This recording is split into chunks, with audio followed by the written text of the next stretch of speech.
Baba Vanga, jesi li ljubomorna? Kad smo već kod pokojne babe Vange i predviđanja, ja sam predvidio da će ovaj video kliknuti očajnici koji govore da su sve žene korvetine i sponzoriše samo zato što ih nikoja ne želi. To ste vi. A ako ste moj fan, onda ste upoznati s tim da sam nevin i da imam apsolutno nula iskustva s curama. To sam ja. Ova slika s thumbnaila je najbliže što sam prišao curi. Nakon te slike mi je opalila šamar. Tako da vi koji još niste upoznati sa mnom, moram vam reći ružnu istinu. Da je ovaj naslov bio clickbait. Sad možete zatvoriti video. Dobio sam preglede. Zapravo ne idite nikud. Naučit ćete nešto, obećajem. Ali vjerovali ili ne, dečki, cure nisu sve na svijetu. Postoje bolje stvari od seksa. Na primjer, češanje šupka, spavanje, ćevapi, gemišt, drkanje na Lidiju Bačić. Kako lako što onda učimo u ovom videu. Drago mi da ste pitali. Ako treba, droljo, za ples u krilu daću i povrat poreza i regresa i plaću. Ali kako lako, nije li to zapravo vrlo jednostavno? Pa je da, ali ja nemam videa za video, a vi nemate pametnih posla u životu nego gledati moja videa. Pobjeda za obje strane. Tako da ću ići klasičnom formulom i demonstrirati vam kako to otprilike izgleda kod mene. Da biste bili u mogućnosti pokositi travu, treba će vam malo mozga, ruke, noge i kosilica naravno. Za ovaj video ću koristiti neku AMA kosilicu. Ova kosilica nije poprilično ni loša. Intel Core i5 8504,1 GHz, 16 GB rama, DDR4, GeForce GTX 1063 GB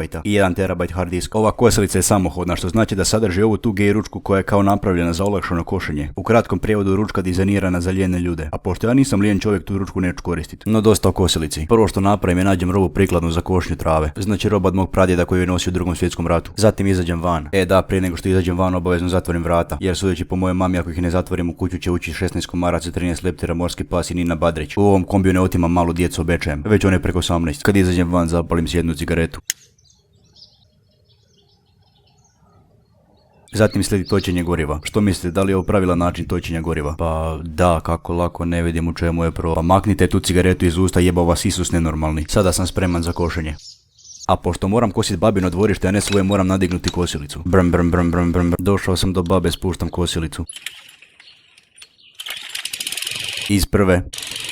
Kako lako, nisi lagao, stvarno guraš kosilicu, ne koristiš onu ručku. Pa da, rekao sam vam da nisam lijen čovjek. Dobro, iskreno to sam samo gurao za video, jer guranje te jebene kosilice nije lagano. Kao da guram 3 tone, ili još gore, Žak Houdeka. Većinom kad kosim razmišljam o stvarima i onda vidim Cucka pa razmišljam o čemu on razmišlja. Je li to dlako stvorenje svjesno da je uz pomoć stroja skraćujem travu, je li svjesno da su to ljudi izumili, da su ljudi najopasnija vrsta sisavaca koja postoji na zemlji? Ali šta nam to znači kad se svemir proširuje svake sekunde i glupo bilo razmišljati da smo sami u svemiru? Svake sekunde nam neki vanzemaljci iz drugog planeta mogu doći istrijebiti cijeli naš planet. Ali koje druge planete bi bilo briga za planet Zemlju? I onako nikog nije briga i svi budu brzo zaboravljeni. Jesi čuo tko je umro, tko on, a Isuse baš mi ga žao, bio je dobar čovjek, jesi promijenio one felge na autu. Sva sreća pa postoji alkohol, humor i seks uz koje mogu izliječiti svoju depresiju. Seks, crnkinje s frčkavom kosom, milfaće, lezbe. Ne ti, Marija Šerifović, izađi iz moje glave. Sad sam pola čovjek, a pola rakija. Da, to bi bilo otprilike to. Samo idite s kosilicom gore i dolje. Niste valjda poremećeni? Aha, joj da jeste, kliknuli ste na ovaj video. Kada završim s košenjem, odmorim se uz cigaretu i vino.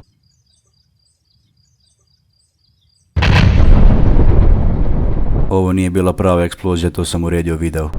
Eto vidite da i dalje pijem i pušim, ništa se nije promijenilo. Što smo naučili u ovom videu? Nemojte govoriti da su svi muškarci svinje i sve cure kurve, jer nijedno nije točno. Jer sve varira od osobe do osobe. Također prestanite govoriti da ne možete nikoga naći jer ste pod navodnicima ružni, nedovoljno pametni i tako dalje. Jer eventualno na kraju svako svakoga pronađe. Samo sve do pičkom ne dotakneš pod, mala plešeš